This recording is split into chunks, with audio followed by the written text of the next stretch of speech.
Welcome to the Sporting Clays Nation podcast, brought to you by the National Sporting Clays Association. We are excited to bring you the latest news and conversations with industry leaders and professionals so you can be ready for the next time you pull the trigger. Now get settled in and get comfortable as we load up for an action-packed episode. Here is your host, Clifford Seibert.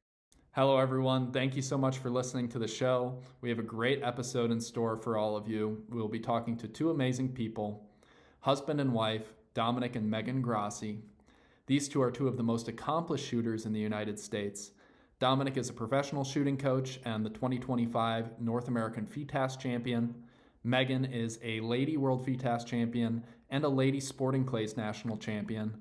Both of them have been on countless USA Sporting and FITAS teams. So you can say they know what they're talking about, and their focus on the conversation is going to be being adaptable as a shooter. And they're going to tackle it from a couple of different perspectives. One perspective is being adaptable when shooting with your significant other or spouse, how to not press each other's buttons, and how to enjoy the game of sporting clays, the game we all enjoy the most, with the person we care the most about. And then they'll be talking about adaptability from an individual shooter's sense. They will be talking about how they deal with a miss and what a post-miss routine looks like for them, as well as how they deal with uncomfortable situations and uncomfortable target presentations, and how they adapt to those situations when it's tournament time. Here's our conversation with those two, and I hope you enjoyed it as much as I did. How you guys doing today? Good, how are you? Oh, doing great. Thank you so much for being on the show. I'm super excited for our conversation today. For those in the audience who don't know you, Dominic and Megan, would you mind sharing a little bit about yourselves and how you got roped into the sporting clays world? Yeah, so I actually started just following my big brother's footsteps in 4-H, just our local 4-H club in Corpus. And at the time, I got signed with Carlton Nethers to Team Beretta. And he was converting from a predominantly skeet team over to sporting clays and trying to get more athletes in sporting clays. So he suggested I try to get with Dan Carlisle and give it a shot. And I met with him, first time ever shooting sporting clays out the gate, and I absolutely fell in love. So all thanks to Carlton Nethers. Okay, Dominic, how did you get started? So I kind of took after my dad. He was an ATA shooter up in the Midwest for a long time, and then when we moved to Houston in 08, just wasn't a whole lot of trap to be had down here. So he took up sporting clays, and that was about the time that I was old enough to start picking up a 20 gauge, and we went out to West Side Sporting Grounds west of Houston a couple of times, and I was hooked. So as you two really started getting good, who were your coaches? Who really taught you and developed your shooting? Again, starting with Dan Carlisle, after him, he kind of moved away for a little bit. So he recommended Steve Alberta here in the Texas area. So I predominantly just started with the triangle method. And then naturally the progression was to go with Zach and Desi, who kind of modernized the technique a little bit, added to it. So really kind of all within the Beretta wheelhouse. Zach, Desi, Anthony have all given amazing pointers and tips for me to be able to develop my game. Dominic, how about you? I would say it'd have to be Zach Kienbaum. He was really the only person I'd ever taken a formal lesson from other than my dad growing up. I basically modeled my shooter after his for a very long time. And it really wasn't until I was maybe in college, 5 or 6 years after I first met him, that I started looking to incorporate just some input from a couple other people that I'd received as time went on, such as Anthony Matteries, Corey Cruz, just other people that were influential in my upbringing and sporting clays development. But yeah, Zach is definitely responsible for the vast majority of it. What's so interesting about your dynamic is that you are both super involved in the sport and so well accomplished. And I'd really like to just kind of dive into the whole dynamic about shooting with your spouse. And if it starts to feel like marriage counseling, just let me know and I'll ease up on the questions. But to get started, I know that in the past few years, you both have been on the pro squad. So you don't necessarily shoot many main events together at the large shoots anymore. So what does shooting with your significant other look like for you two now? Do you squad together for side events or practice together often?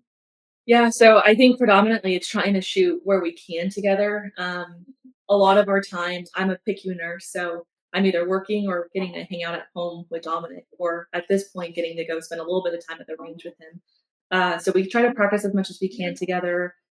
We definitely squad together in all the side events as much as possible. But I think part of the reason I really fell in love with this sport was getting to shoot with my significant other. So I think trying to keep that alive as much as possible helps us grow together as well. And how did you two meet? Because I know the story, but I'd like the guests to know. It was through shooting, wasn't it? Yeah, so Zach Kingbaum was coaching both of us when we were seniors in high school and both on our way to Texas A&M. And he kind of just in jest was suggesting that her and I go out on a date just because we both shot, we both go to A&M, just kind of made some amount of logical sense. And the more that he kind of badgered us about it, the more resentful we both got of him. And so, as a more of like a joke at first than anything else, we decided to kind of just go out just to kind of be like, all right, let's just go mess with Zach. And it wound up exactly the way he thought it would. So we realized we were extremely compatible, as it turned out. So yeah, Zach was right, and it's probably the only time he'll ever hear me admit it openly. yeah, just don't tell him it's on the podcast at some later. He's a pretty skilled matchmaker, I've heard. He most certainly is. He's done that with quite a few people we know. What does your practice look like when you guys shoot together? Do you constantly analyze each other's shooting the whole time, or only when someone is struggling, or not at all? I think it's hard not to be very aware and, if not even critical, of what the other one is doing, just because we know each other's games so well at this point. It's hard not to just take note of, like, oh, you did this a little bit differently than you normally would have, or like just weird things that we know just because we're so familiar with each other's game. It's really hard not to pay attention to that. So I would say we're definitely always paying attention. However, communicating that is an entirely different story, because I think we've both learned that the easiest way to go about trying to critique one another is to wait until someone asks, because unsolicited advice, even to your significant other, is really not something anybody in the sporting clays community wants or needs. So, and to be perfectly fair, I mean, Megan's a good enough shot to where she knows what she's doing when she misses 99% of the time. Very rarely does she really need me to intervene, or vice versa. So reinforcing something that you're already kind of self-aware of is not necessarily always a great marital tip. Well, and I think also setting the intention before you get to the club. Are we there to train for competition, and are we doing a 100 scorecard, following through with that pretty strictly, and then trying to follow up later on with practice? Or are we strictly practicing, figuring out certain targets that we need to work on?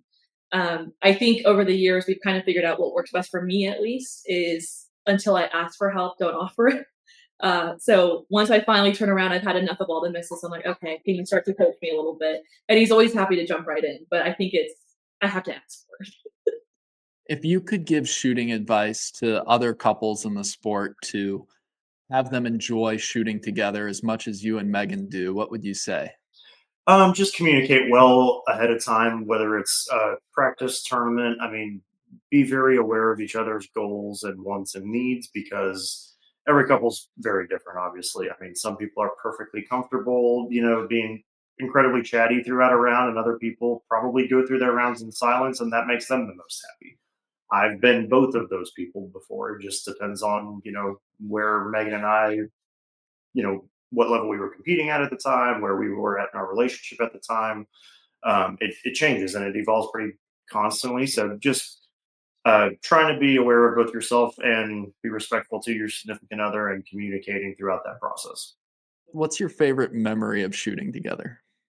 Honestly, it probably is the very first time we ever shot together. He invited me to shoot with his dad. So it was the first time I ever met his dad, and we were dating at the time. So introducing myself to the parent, and then also introducing myself to his best friend, which was Hunter Dreer, and getting to shoot at Abel's in Huntsville together. And I think Dominic was more nervous than I was to meet his dad. I think he wanted it to go really well. He shot absolutely awful. I think he shot like in the 50s, 60s on like charity targets. So he, I think, was very nervous, trying to make sure that I made a good impression. And I was just I absolutely adore my father-in-law, Frank. So we were best friends from day one. So it's kind of funny. Why do you think he was so nervous? I think that he was just like, oh, my dad, he could be a big personality. Now you're shooting with him. And I want to make sure that you're doing good, but I'm also here with my best friend. And I think he was just trying to juggle too many things at once. It was a lot of people to introduce me to for the first time that we're going to go shoot together. I also think he was trying to impress me a little bit, but Right. Full worlds colliding. Yeah, that's to juggle. yeah. Dominic, how about you? My favorite has got to be at the 2021 World Beat Task. As many of the listeners are probably aware, Megan was the ladies champion.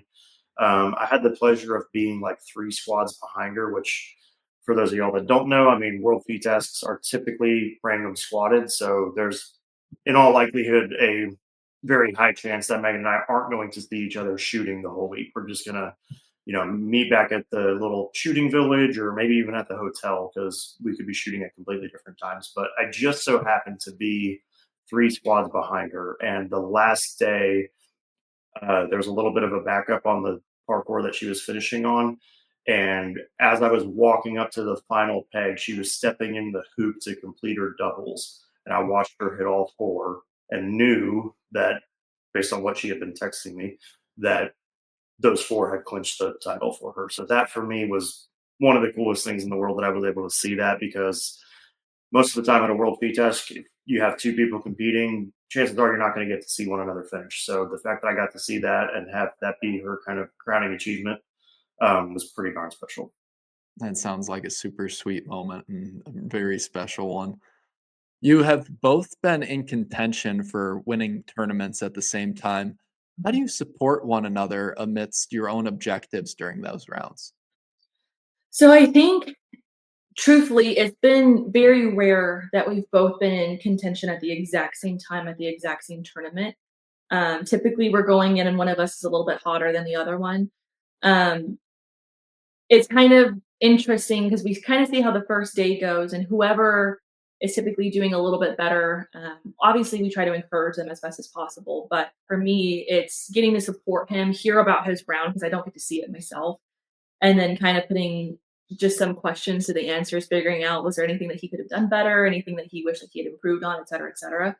Um, and then for me, it's just getting back to my round at the end of the day and making sure that we're doing everything we can to break the next target. So it's actually kind of interesting, the pro squad, because now I actually get to hear about his day instead of just being there to witness it the whole entire time.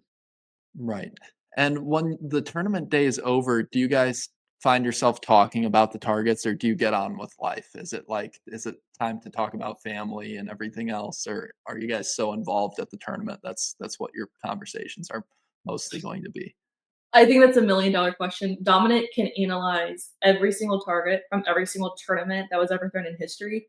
I would rather just move on with it and never talk about it again. So our compromise is I'll allow him about 5-10 minutes of getting to tell me about his round. I'm like, okay, great. Anyway, so where are we gonna go eat lunch? Like, do we need to go pick the baby up? How's our family doing? Et cetera, et cetera. So it's very, we try to make a balance of it as much as possible. Now, I would kind of like to shift our conversation into talking about adaptability and more specifically your post miss routine. Could you walk us through what it looks like after you miss a target and what that routine looks like? For me, when I miss, I'm very hard on myself. So in tournament, it's trying to get out of the negative self-talk and make sure that we put a positive twist to it before I call pull for the next pair. I always try to run through kind of visually what was going on. So what was I looking at when I pulled the trigger? If I have no idea where I was or what the target looked like, I know I didn't have enough visual discipline. So there's my answer right there. My next approach to the target is just to see it better. If I know exactly where I missed, something mechanical was going on. So making sure that I put some intention behind where my whole point is, where my eyes are being set, making sure that I acquire the bird and my vision really well on the flash. Those are a little easier, I think, for me to tweak as opposed to whenever you don't really see the target well, now you have a tendency to kind of psych yourself out and try to fix too many things as opposed to just going back to the basics of look at the target.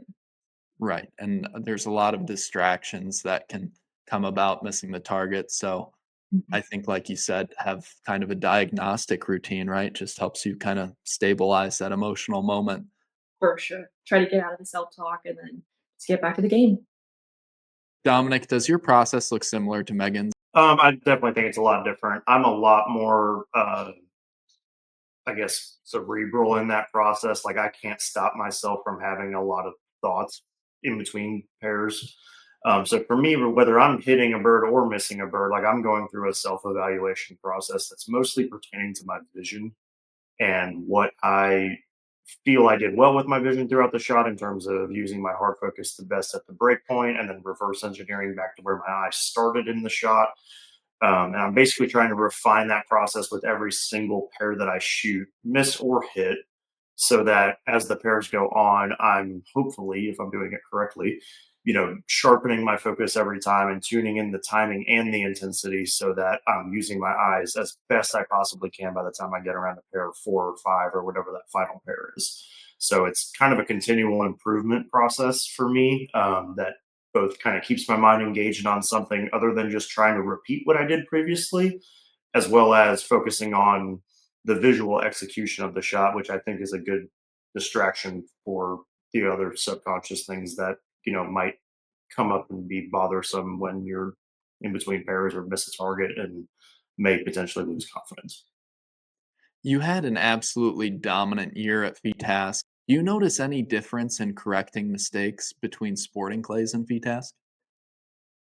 Yeah, certainly. I mean, I think if you were to just take it at a base level, I mean, in task, you're really never shooting the same shot more than 2 times from any one position. So I would say most of the time when you make a miss in task, you're just trying to kind of correct one instance of that miss rather than like a whole systematic, correction of the process that got you to hit that bird, as opposed to sporting plays, which of course you're shooting 4 pairs at a time. And if you miss in the first pair, for example, you better revamp that process well enough to hit it the next 3 times, not just one more. So it's a little bit more kind of short term oriented, I guess is probably the best way to put it. I mean, you're just trying to figure out how to hit the bird that one time a lot of the time. Because if you missed it, chances are the only other time you're going to get it from that spot is in the double, if at all. So it's really just trying to address that miss in that moment and then go back after the fact and maybe say, okay, well, systematically, this is why I missed in the first place. Let's fix that for the next tournament. But in that moment, it's kind of just a put a band-aid over it if you can, or if there's a very obvious answer to why you missed it, implement it as quickly as you can, get through that peg, and then move on to the next one. Speaking of those obvious things you look for when you do make a miss, what are the very first things you look for in your own shooting? Most of the time, it has to do with how well and how detailed I am with my setup. And again, this particularly pertains to vision for me. But if I do a good job of making sure that I have my eyes set in a place that's going to allow me to use my eyes at the best at the end of the shot, meaning, I'm not looking so far back at the machine that I'm tracking the bird for 100 yards across the field or for more than really a second, maybe 2 seconds at a time. I'm trying to limit that as much as possible. So as long as I get my eyes kind of set to be able to engage my timing correctly, most everything else takes care of itself a good percentage of the time. So that's the first thing I'm always looking for is just being very precise with where my eyes are starting, the size and location of my look point, and where they go from there. So I've had an experience where I run through that same post miss routine and I think I fixed it, but I didn't. I changed the visual aspect because I think sometimes that's hard to notice when you say, okay, next time I just have to look at it harder and then you miss again. So when that kind of feeling occurs, what's going on in your head and how do you adjust for those last pairs? I think first and foremost, if you're ever missing something in the first pair, it's probably worth reevaluating your plan as a whole. Um, I would say if you've validated your plan by hitting that first pair, then just about everything you do after that, if you do make a mistake, you can probably chalk up to being something visual. But if we miss the mark on the very first pair or miss a bird multiple times, that's probably when I would say, let's get out of our subconscious for a moment, consciously go in and reevaluate your plan for that pair or that particular target and make some sort of adjustment physically at that point. Because obviously, if you're missing right out of the gate or multiple times in a row, there's a very good possibility that it's a mechanical issue more than a visual or mental issue. How important is it to watch impact or watch the target break in simpler terms in those instances where it's not visual? I mean, I would say that's always one of my biggest priorities, whether I'm trying to fix a miss or just reestablish what I'm doing with my previous pair that I hit. I think making sure that you finish that shot ultimately revolves around you watching the target break. Think if we don't do that, it's not that we don't have a good percentage chance of hitting that shot, but it's really hard to ensure that that process is complete until you get that visual feedback. And I think you can form a lot of bad habits trying to maybe either transition a little too fast to that second burp or, um, you know, just come out of that shot a little bit sooner than maybe you would if you were watching the impact, as you just mentioned. So I think more than anything, it's just to try to avoid the potential for a mistake. Not necessarily that not watching impact is a mistake itself, but I do think it's possible that it leads to mistakes, if that makes sense. What does Dominic Grossi do when he is in the station and there is an uncomfortable target and a historically uncomfortable target for you? Let's pretend there's like a 60-yard, 90 millimeter looping target that has always festered in your mind. How do you deal with that? And how do you become adaptable to try and make your best attempt at something that makes you feel queasy? Yeah, I think for me, my goal is to try to think of the person I know that shoots that bird the best and try to emulate their process as best I can because, I'm very aware that my game has plenty of gaps. I mean, I think everybody's does to some extent. But I think everybody else also has a certain set of strengths that are not common to the rest of the group. So, you mentioned a particular target. For another example, like a tough rising teal, is a shot that I've always struggled with. And the person I know that shoots that shot the best, in my opinion, is Bill McGuire. So every time I see one of those now that it makes me uncomfortable and I don't feel like my normal move is going to get the job done, I'm going to try to make a Bill McGuire move. I'm going to pretend he's standing behind me and telling me how to shoot that shot. So I'm just trying to use previous information from other people that I've gained over the years of experience that I've had and try to apply it in that moment. How accurate do you think most shooters are at identifying why they missed?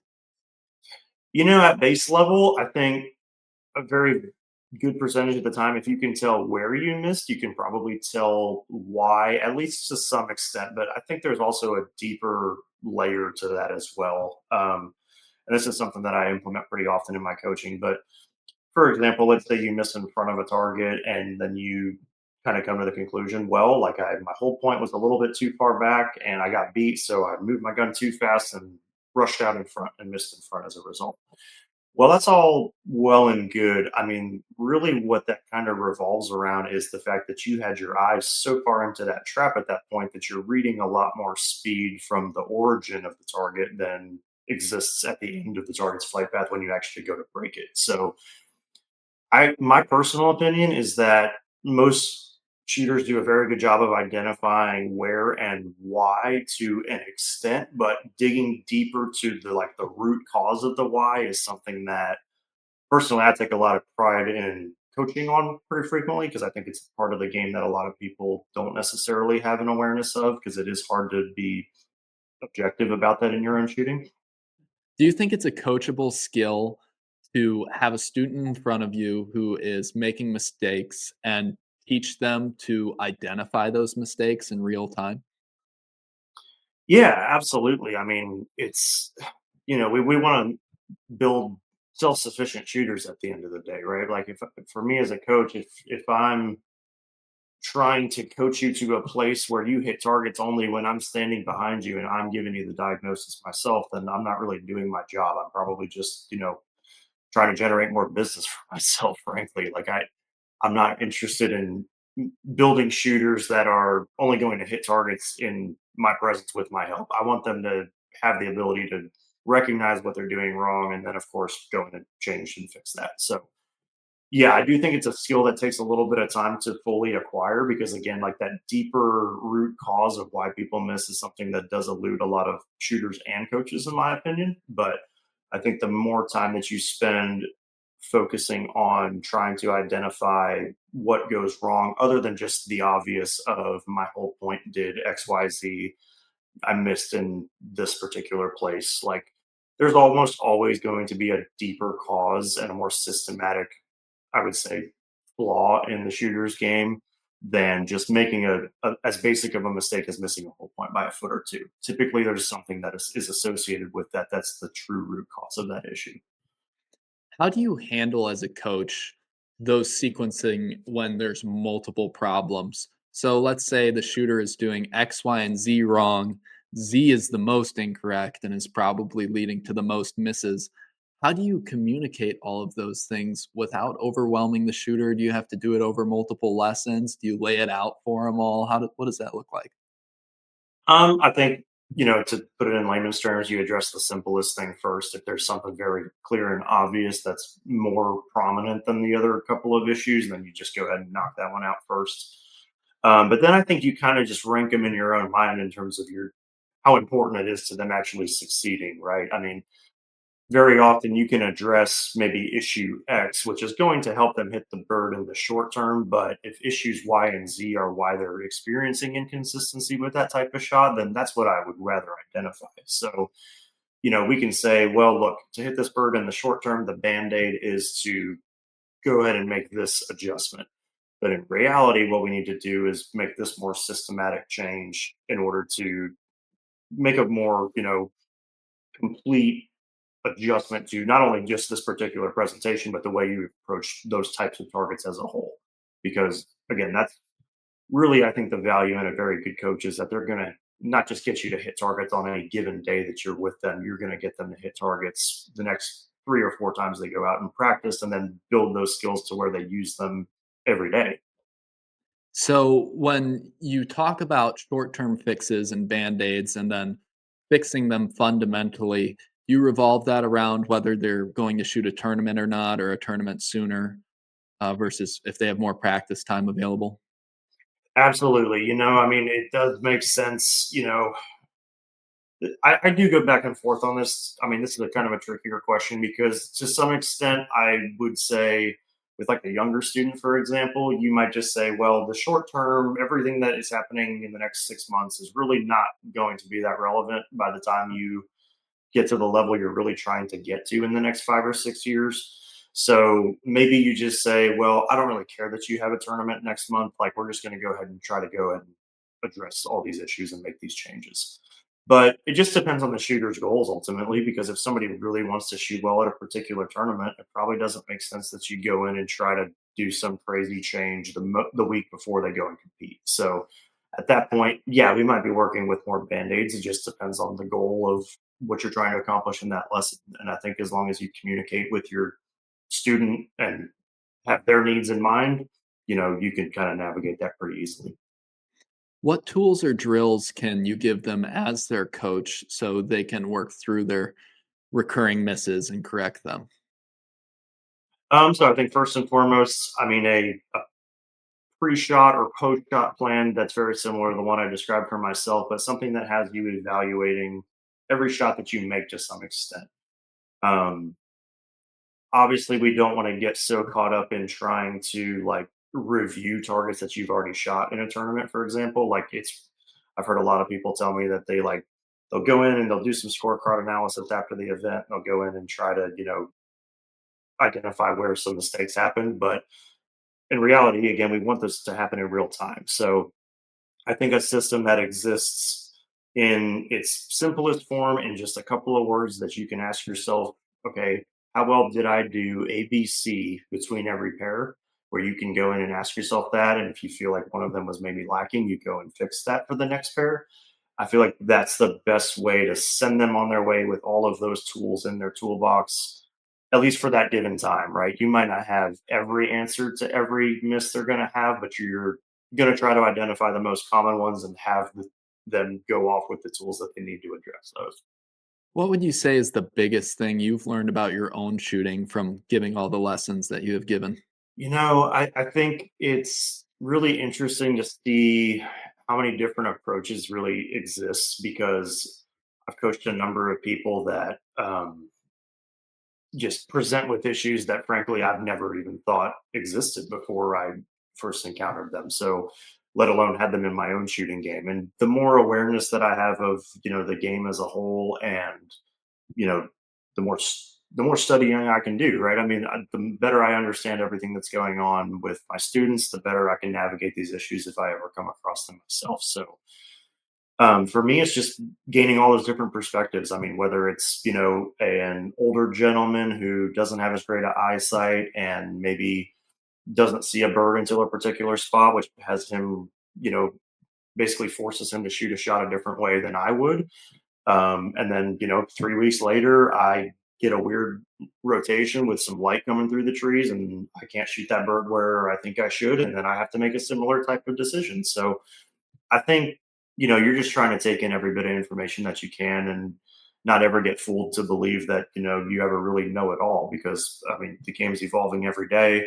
Target setters are getting more creative as time goes on, and it just makes our job harder and harder. So we have to keep learning. And, I think my biggest point of emphasis in my own game is to always just be a student of the game first and foremost, and a teacher and a competitor second and third.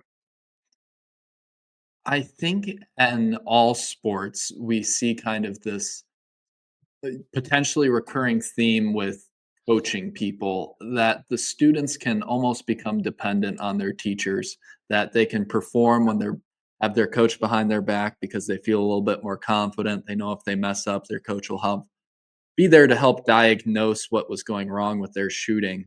As a coach, how do you want your student to think when they go into a tournament and they go into a station and you're not there? What should their mindset be in terms of being adaptable and knowing that they're in deep water now and they don't really have that lifeline with you behind them?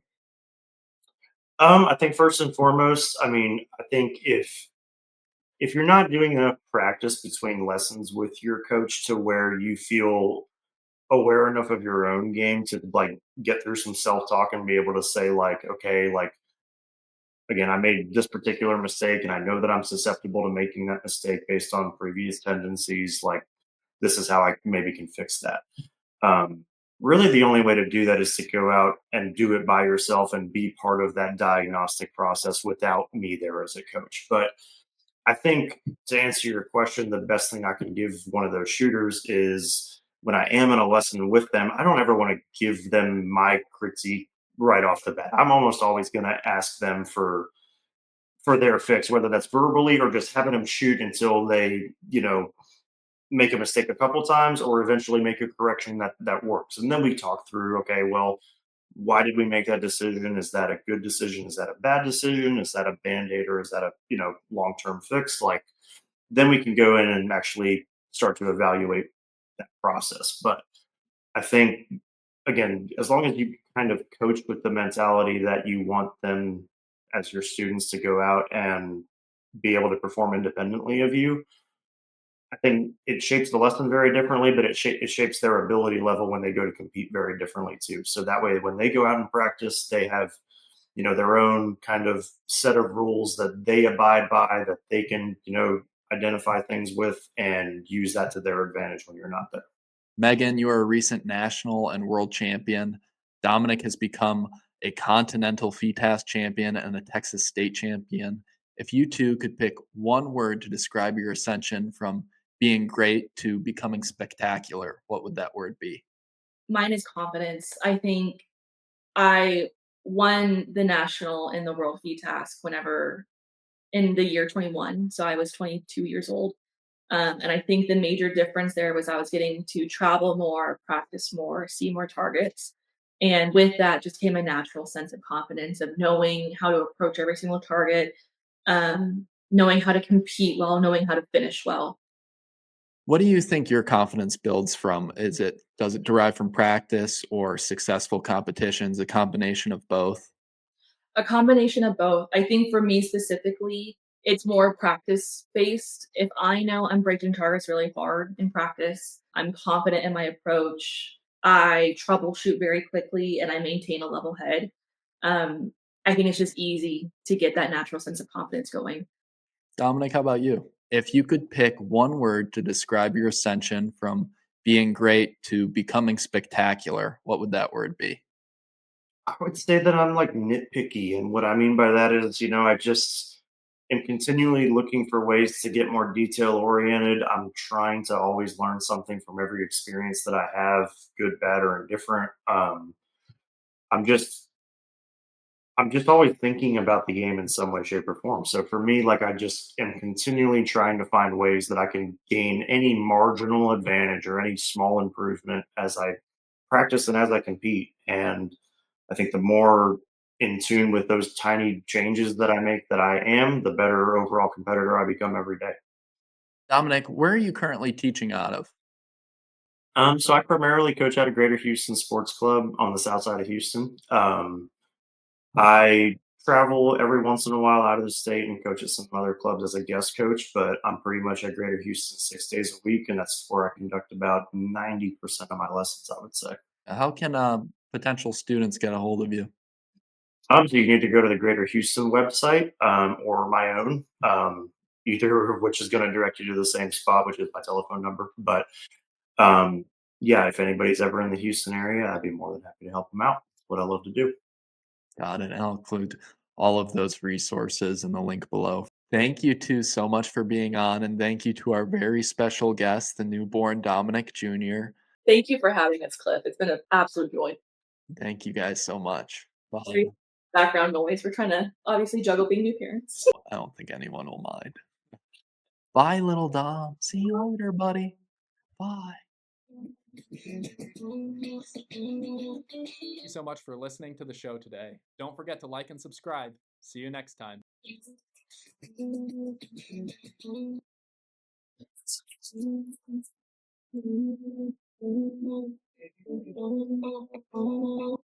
The information, opinions, and advice contained in this multimedia content, including any third-party sites listed or linked in such multimedia content, collectively the content, represent the views and opinions of the speakers and do not necessarily represent the views, standards, policies, or opinions of the National Skeet Shooting Association, the National Sporting Clays Association, or any of their respective employees, members, volunteers, agents, representatives, or affiliates, collectively the association parties. The mere appearance of the content on the site does not constitute an endorsement by any of the association parties. The content has been made available for information and educational purposes only.